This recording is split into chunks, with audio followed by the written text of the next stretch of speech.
In a world where wealth opens every door and privilege writes your path, what happens when the heir to a billion-dollar empire turns his back on it all for love?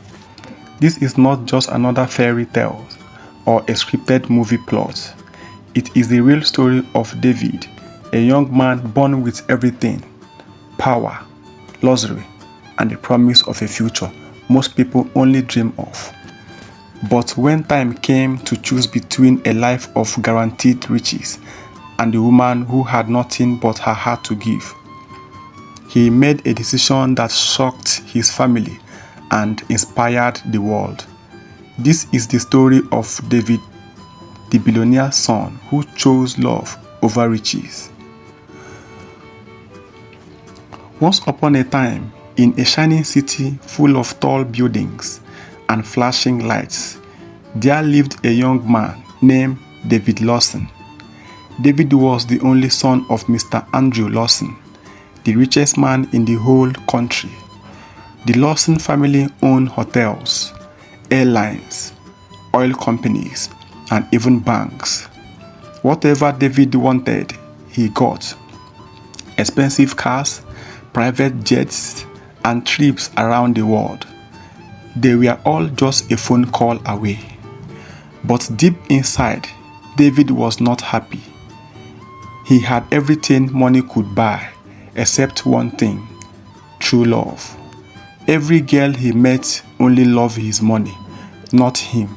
They smiled when they saw his cars, laughed at jokes that weren't funny, and always talked about shopping or expensive gifts. David felt like a king trapped in a golden cage. One night, David sat alone on the balcony of their tallest mansion, looking up at the stars. "If I were just a normal guy," he whispered, "would anyone love me for me?" That night, he made a bold decision. He would leave everything behind: the mansions, the bodyguards, the private jets, and find a village where no one knew him. There he would live like a poor man, and maybe, just maybe, find someone who loved him for who he was. The next morning, before sunrise, David packed a small bag. He wore old jeans, a simple t-shirt, and worn-out sneakers. He even changed his hairstyle and wore a little fake scar on his cheek to look less handsome. He left a note for his parents: "I need to find my true self. Don't come looking for me. I will be back when the time is right." With that, David disappeared. David traveled by bus for hours, through dusty roads, thick forests, and small towns. Finally, he arrived at a tiny village called Olorun Village, hidden deep in the countryside. It was a simple place: mud houses, narrow paths, and smiling people carrying baskets of fruits and vegetables on their heads. Here, no one had heard of David Lawson. Here, he was just David, the poor stranger. He found an old widow, Mama Titi, who rented him a tiny, crumbling room beside her farm. In exchange, David worked on her farm, fetching water, planting crops, and cleaning the chicken coop. At first, life was very hard. David was used to air-conditioned rooms and three-course meals. Now, he ate boiled yam and sometimes went to bed hungry. His soft hands grew rough with blisters from famine. His clothes became dirty and he smelled of sweat and soil. But David did not complain. He was determined. After some weeks, David decided it was time to look for love. He'd cleaned himself up as best he could and went to the village square where young men and women gathered to sell goods and share stories. He met a pretty girl named Amaka, who sold tomatoes. Nervously, David smiled and tried to talk to her. "Hi," he said, scratching his head. "Your tomatoes look very fresh." Amaka frowned.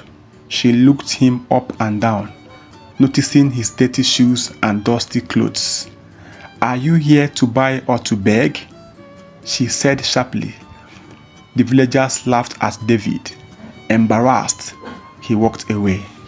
The next week, he met another girl named Bola, who was drawing water at the stream. He offered to help carry her heavy pot. "Don't touch my pot," she shouted. "You want to bring bad luck to me?" Again, David was laughed at and chased away. Each time he tried to talk to a girl, he was either insulted or ignored. Some called him the foolish stranger.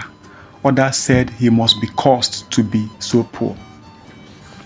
One evening, as David walked back home with a broken heart, a group of boys followed him, throwing stones and mocking him.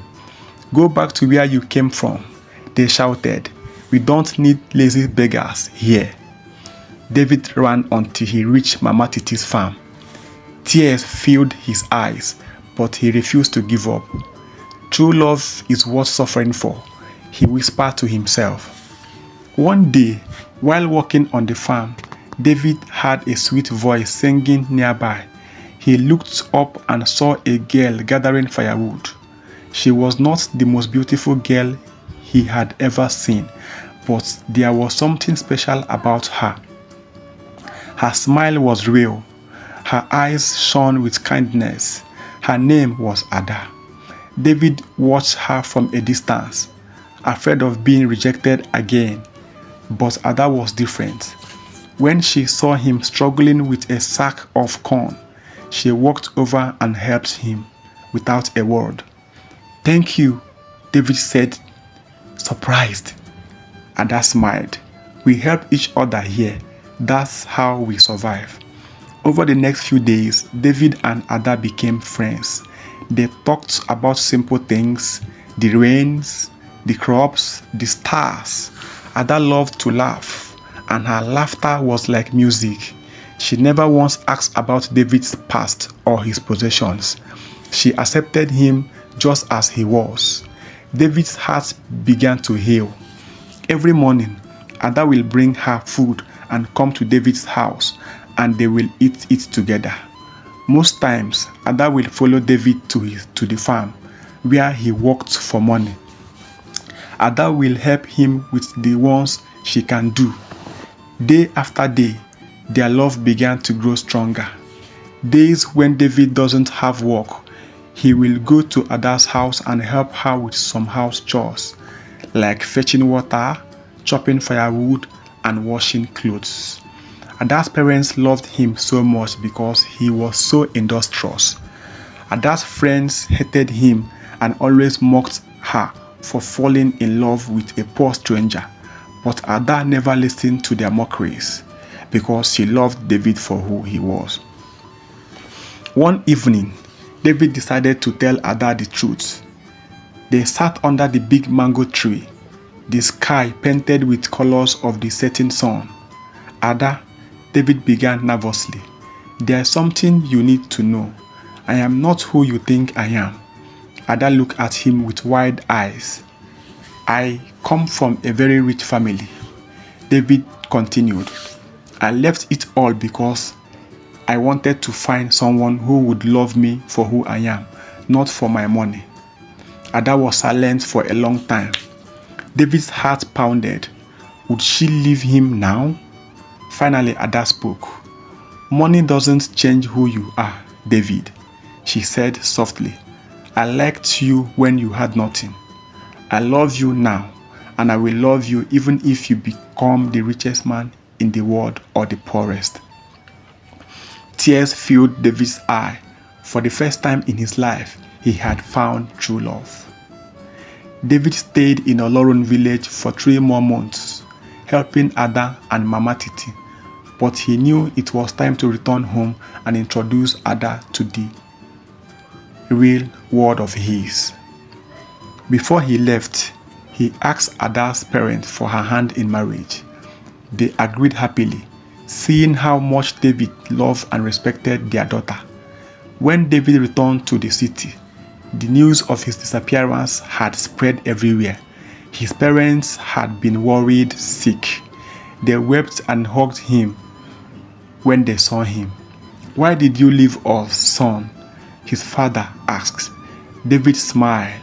"I had to find my heart before I could find my home."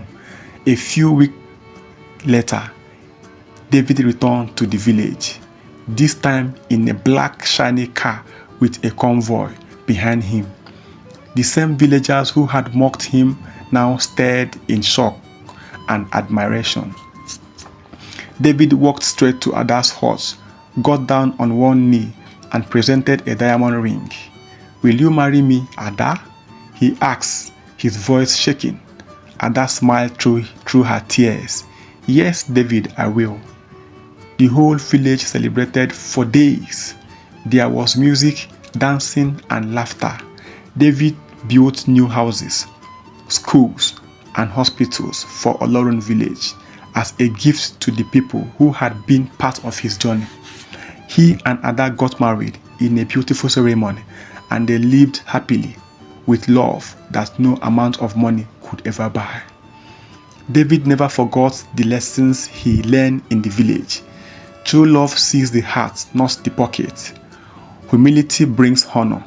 Suffering for the right reasons is never in vain. And so, the billionaire's son who once walked barefoot among strangers became a king in the hearts of many, not because of his riches, but because of his love.